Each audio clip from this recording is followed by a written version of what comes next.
भर्ना हुनु अघिको यो 10 मिनेट तिम्रो आगामी 10 वर्षको सुरक्षा हो। धेरैले रिजल्ट पछि हतारमा विषय रोज्छन् र पछि पछुताउँछन्।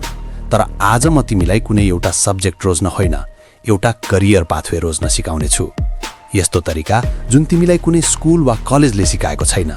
यदि तिमी आफ्नो समय र भविष्य बर्बाद गर्न चाहदैनौ भने यो भिडियो तिम्रो लागि एउटा लाइफलाइन हुनेछ। विषय रोज्नु अघि एउटा कापीमा 3 वटा सर्कल बनाऊ। पहिलो, क्षमता, तिमी कुन कुरामा पोख्त छौ। दोस्रो, रुचि, तिमीलाई के गर्दा समय बितेको थाहा हुँदैन।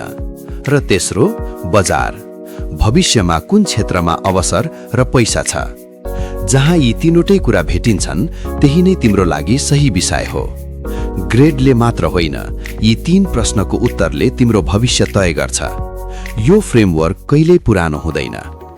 यदि तिमीलाई संसार कसरी चल्छ भन्ने हाउ र वाइमा रुचि छ भने साइन्स तिम्रो लागि हो। तर सम्झ, साइन्स भनेको डाक्टर वा इन्जिनियर मात्र हुनु होइन, यो त प्रविधि, एआई र अनुसन्धानको जग हो।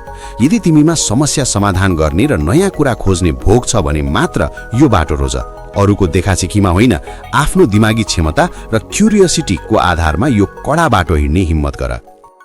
म्यानेजमेन्ट र ह्युम्यानिटिज केवल पास हुन पढिने विषय होइनन्। यदि तिमीलाई पैसाको व्यवस्थापन, मार्केटिङ वा समाज र कलामा रुचि छ भने यहाँ अथाह सम्भावना छ। नेपालका सफल उद्यमीदेखि विश्वका ठूला क्रिएटिभ हेडहरू यही पृष्ठभूमिबाट आएका हुन्। चार्टर्ड एकाउन्टेन्टदेखि डिजिटल मार्केटिङसम्म यहाँ स्किल हुनेको लागि पैसा र सम्मान दुवै छ। तिमी सिस्टमभित्र बस्न चाहन्छौ कि सिस्टम बनाउन? यो तिम्रो रोजाइ हो। प्रयोगात्मक शिक्षा वा भोकेशनल कोर्सलाई कमजोर नठान। आजको संसारमा डिग्री भन्दा स्किलको भ्याल्यु बढी छ।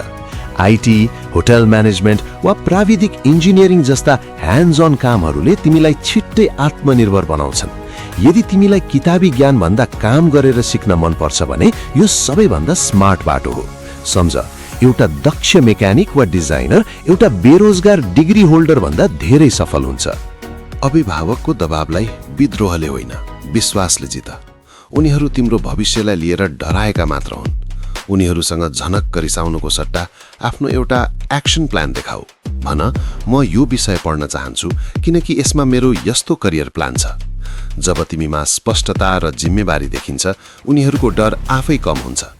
झगडा गरेर बाटो नछुट्याऊ, संवाद गरेर उनीहरूलाई आफ्नो यात्राको साथी बनाऊ। कुनै पनि विषय आफैमा नराम्रो हुँदैन, मात्र तिम्रो लागि त्यो गलत हुन सक्छ। त्यसैले आफ्नो मन र यो फ्रेमवर्कलाई पछ्याऊ। अब तिम्रो पालो। तिमी कुन पाथवे रोज्नेछौ? कमेन्टमा लेख। म हरेक प्रश्नको उत्तर दिने प्रयास गर्नेछु। यो भिडियोले तिम्रो एकजना साथीको पनि कन्फ्युजन हटाउन सक्छ। त्यसैले शेयर गर्न नभुल्नुहोला। सब्स्क्राइब गर्नुहोस् किनकि भविष्यको यात्रामा म सधैँ तिम्रो साथमा हुनेछु।